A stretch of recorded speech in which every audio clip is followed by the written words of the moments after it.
Hola, en estos días volvió a estar en la agenda de la discusión nacional el salario mínimo,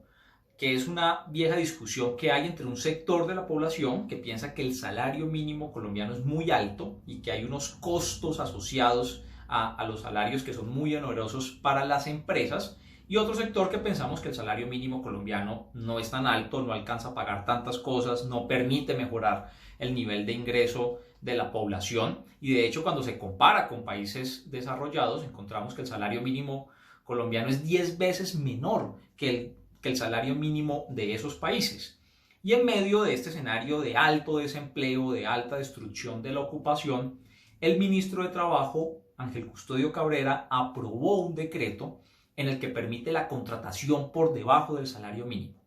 De hecho, hoy está normatizado en la legislación colombiana que se pueda contratar por horas, pero, digamos, la trampa de ese decreto está en que se permite contratar por debajo del salario mínimo, y a las personas que se contraten en esa modalidad se les crea un sistema de seguridad social paralelo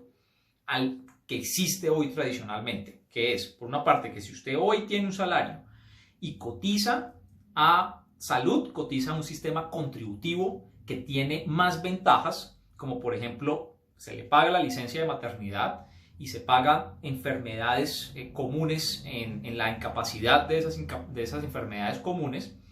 Se puede afiliar a un sistema de salud, a un sistema de pensiones,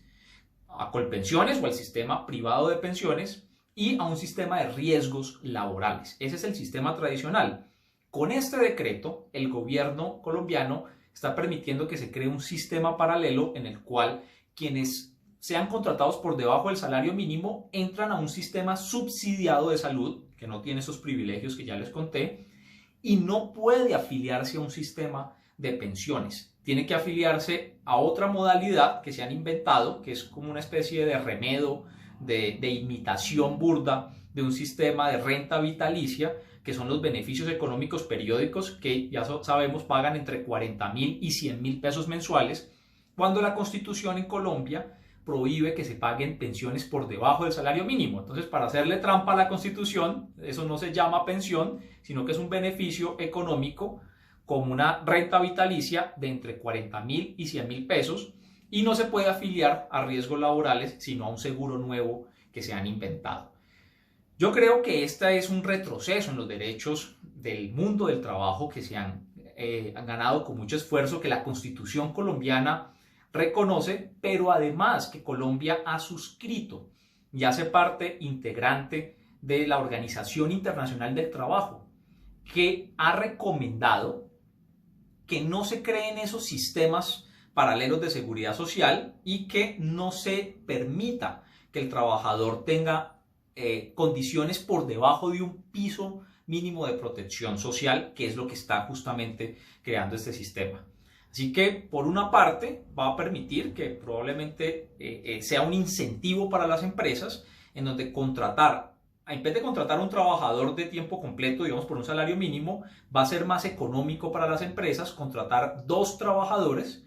por menos del salario mínimo, 2 trabajadores de medio tiempo, y por cuenta de los cálculos que se han hecho de cuánto dejarían de pagar en seguridad social, podrían estarse ahorrando alrededor del 35%. Sería un incentivo para que las empresas no tengan trabajadores de un salario mínimo en adelante, sino de menos que eso, porque como se reducen los costos por este sistema paralelo de seguridad social que se tiene, que en una muy buena medida el Estado va a asumir esa carga, no los empresarios, entonces puede ser un incentivo para las empresas. Esto desde el punto de vista estadístico puede mejorar las cifras de desempleo. Seguramente, pues si usted contrata a 2 personas en lugar de 1, van a mejorar las cifras de desempleo,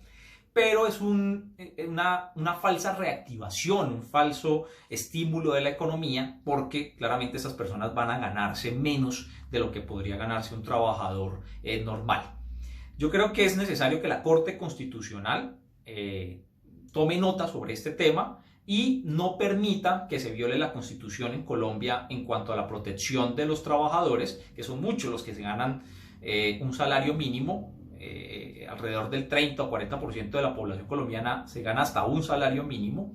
y que además va en contravía de los principios que Colombia ha suscrito con el mundo con la Organización Internacional del Trabajo. Así que la Corte Constitucional es probable que declare inconstitucional este decreto.